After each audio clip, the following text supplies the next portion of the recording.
Hello दोस्तों, मैं सुरजीत कुमार और आप देख रहे हैं स्टूडेंट ऑफ आर्ट। तो दोस्तों आज जो मैं बात करने वाला हूँ वो उन स्टूडेंट के लिए बात करूँगा जो एसएससी जीडी 2024 में फरवरी में एग्ज़ाम दिया और एसएससी जीडी 2025 जो 27 अगस्त को वैकेंसी आ रही है उसका एग्ज़ाम देंगे।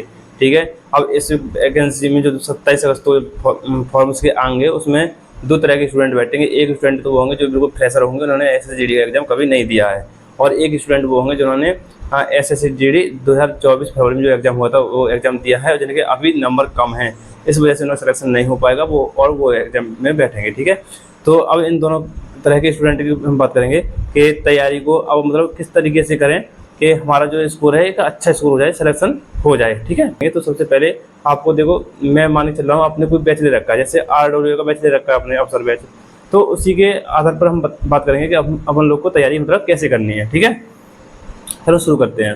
देखो सबसे पहले तो आपने जो बैच ले रखा है उसे अच्छे से पढ़ना, उसमें बैच में अपना नोट्स बनाना, अच्छे से नोट्स अपने ऐसे बनाना कि आपकी समझ में आने चाहिए नोट्स। ये मत देखना कि बहुत ज़्यादा सजावट कर रहे हैं कि दिखाने लोगों को, नहीं। नोट्स का मतलब वही है कि जो आपकी समझ में आ जाए। ठीक है, और जब भी आप उन्हें खोल देंगे तो हर एक शब्द आपकी समझ में आना चाहिए नोट्स में। नोट्स बहुत अच्छे से मतलब बनाने, मतलब अच्छे से मतलब ये नहीं है कि बहुत सजावट करनी है, अच्छे से मतलब वो है जो कॉन्सेप्ट हैं वो कॉन्सेप्ट ऐसे जो आप देखते ही समझ जाएं, ऐसे तरीके से लिखने हैं। ठीक है, अब वो नोट्स हर एक सब्जेक्ट के होने चाहिए आपके, ये नहीं कि स्पेशली आपने किसी मैथ के बना लिए, जीएस के बना लिए। हर एक सब्जेक्ट, 4 सब्जेक्ट हैं आपकी, math, reasoning, GS, Hindi, 4 subject हैं, 4 सब्जेक्ट के आपके नोट्स होने चाहिए। अब साथ ही जैसे ही आपका क्लास में जैसे क्लास चलती है, जैसे आप मान लो क्लास खत्म हो जाती है, एक चैप्टर आपका कंप्लीट हो जाता है, तो आपको उसका करना रिवीजन। रिवीजन मोस्ट इम्पोर्टेंट है। अगर आप रिवीजन नहीं करेंगे तो आप उन चीज़ों को भूलते जाएंगे जो पीछे आपके टीचर ने करा दी हैं, और आगे का जो पढ़ते जा रहे हैं वो भी फिर जब पीछे होता जाएगा उसे भी भूलते जाओगे। रिवीजन ज़्यादा से ज़्यादा करना है, जो पढ़ा दिया है उसका रिवीजन करना है। ठीक है, देखो एक चीज़ को एक बार पढ़ के उसका 2 बार रिवीजन जरूर करो।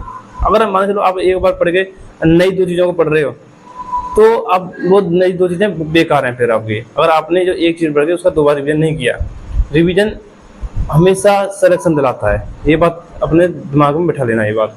ठीक है, अब आपको नोट्स बनाने के बाद में रिवीजन अच्छे से करना है, और फिर जब एसएससी जीडी के मतलब आपका सिलेबस लगभग हाफ पर आधा सिलेबस तो कंप्लीट हो जाए, तब आपको मॉक टेस्ट लगाना शुरू कर देने हैं।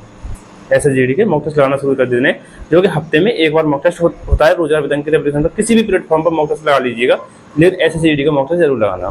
ठीक है, तो आप हफ्ते में एक बार लगाएंगे। जब आप देखेंगे कि जो आपने सिलेबस में पढ़ लिया है ना, जो आपने सिलेबस में पढ़ लिया है वो क्वेश्चन आपके गलत भी हो रहे हैं, तो वो क्या है कि आपने रिवीजन नहीं किया है। जो क्वेश्चन गलत हो रहे हैं और जो आपने पढ़ रखे हैं वो मॉक टेस्ट में आए और आपके गलत हो गए, तो उनका फिर आपको सिलेबस में देखना है। जो आपने पढ़ रखा है वो किस टाइप से आया क्वेश्चन, वो मुझसे गलत हो गया, जो मैंने पढ़ रखा है वो चीज़ें नहीं होनी चाहिए, आपकी गलती नहीं होनी चाहिए। जो गलती होती है फिर उसमें ही सुधार करना है आपको। धीरे धीरे करके चलोगे तभी आपका सिलेबस अच्छे से कंप्लीट होगा, स्कोर तभी बढ़ेगा। अब ये नहीं है कि एक साथ में एक साथ कर लो और एक रात में ही सब आपका 140 स्कोर हो जाए, ऐसा पॉसिबल नहीं है।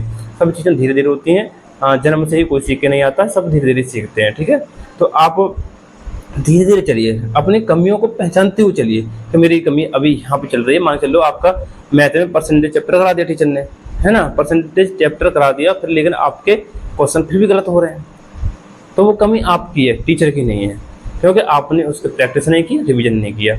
आपको प्रैक्टिस करनी चाहिए, रिवीजन करना चाहिए। ठीक है, मॉक टेस्ट लगा के ही आपको पता चलेगा कि आपकी कमी कहाँ चल रही है। ठीक है, ये तो हो गया फ्रेशर स्टूडेंट का। अब हम बात करते हैं उन स्टूडेंट की जिन्होंने एग्जाम अब दे लिया है, मतलब फरवरी में 2024 फरवरी में जो एग्जाम हुआ था वो दे लिया उन स्टूडेंट ने, उसकी बात करते हैं। देखो आपको क्या करना है, आपको जैसे मान चलो आपने प्रीवियस क्वेश्चन पेपर आपने देख लिया कि लेवल कैसा रहता है, और आपने लगभग एक बार एग्जाम दे लिया कि क्या लेवल था, कैसे तैयारी करनी है, एक बार आप तैयारी कर चुके हैं। आप इस फील्ड में नए नहीं होंगे, आप अनुभव के साथ पढ़ाई करोगे। जो गलती आपने पहले की थी वो गलती आप इस बार नहीं करनी है आपको। मान लो आपने प्रैक्टिस नहीं की पहले, तो आपको प्रैक्टिस सबकी ज़्यादा करनी है ना, और मॉक टेस्ट ज़्यादा से ज़्यादा लगाने हैं। मॉक टेस्ट पर विशेष ध्यान देना है, मिनी मॉक टेस्ट और फुल मॉक टेस्ट जरूर लगाने हैं, और मॉक टेस्ट लगा के ही नहीं छोड़ना है, उसका मॉक टेस्ट का आपको एनालिसिस भी करना है। आपको एनालिसिस ही आपको सिलेक्शन दिलाएगा, ये ध्यान रखना। अगर मॉक टेस्ट लगाने के बाद आप उसका एनालिसिस नहीं करते हैं तो आपका सिलेक्शन नहीं होगा, ये बात मुझसे लिखवा लीजिएगा। क्योंकि एनालिसिस से क्या होता है कि हमारी जो कमियाँ होती हैं ना वो अच्छे से क्लियर हो जाती हैं एनालिसिस करने के बाद में। जो क्वेश्चन आपके गलत हो जाते हैं उन्हें अपनी कॉपी में लिखिए। उन्हें कॉपी में जो क्वेश्चन लिखे होते हैं ना, जो अपना जो गलत होते जाते हैं आपके, जो कॉपी में लिख रखे हैं, उनका हफ्ते में 2 से 3 बार, मतलब 2 नहीं 3 से 4 बार, है ना, 3 से 4 बार रिवीजन करना है। यदि आप एसएससी जीडी 2025 की तैयारी करना चाहते हैं तो आपके लिए एक बेस्ट बुक है जो चक्षु प्रकाशन द्वारा प्रकाशित की गई है।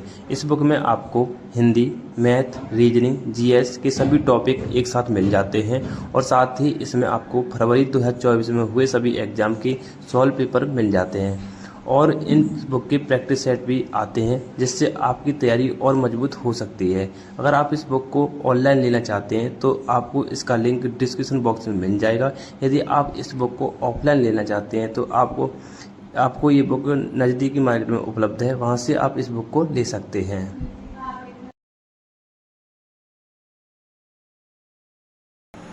ऐसे ही आप कंटिन्यू करते रहिएगा, आपकी जितनी भी कमियां हैं वो अपने आप सही हो जाएंगी और आपका स्कोर बहुत ज़्यादा इंक्रीज होगा। ठीक है, आपको ये काम करने हैं। और साथ ही रीजनिंग की और मैथ की 2 बुक होनी चाहिए आपके पास में, और वो होंगी भी, उम्मीद करता हूँ मैं। तो उनके लगभग डेली 50 क्वेश्चन में प्रैक्टिस करनी है, डेली 50 क्वेश्चन पर। हिंदी की वोकैबुलरी जो है, पर्यायवाची, विलोम शब्द और अशुद्धि वगैरह जो हैं, इन्हें अच्छे से करते रहिएगा। हिंदी की जितनी भी बुकें हैं, कोई भी बुक पढ़िए, न्यूज़पेपर पढ़िए, उससे क्या होता है जो अशुद्ध बर्तनी होती है ना वो हमारी थोड़ी क्लियर हो जाती है, वो कीजिए। और हिंदी के भी मिनी मॉक टेस्ट लगाइए, जहाँ से आपको मिल जाए मिनी मॉक टेस्ट वहाँ से हिंदी मॉक टेस्ट लगाइए। जीएस की आप नवीन सर की क्लास से जो होती है 3 बजे से, उससे जुड़े रहिएगा, आपका जीएस में अच्छा स्कोर हो जाएगा। लेकिन शर्त ये है कि उसके नोट्स हैं वो आपको अच्छे से याद होने चाहिए जो नवीन सर करा देते हैं। आप बस इतना काम कर लीजिएगा, आपका जो है स्कोर अपने आप बढ़ेगा।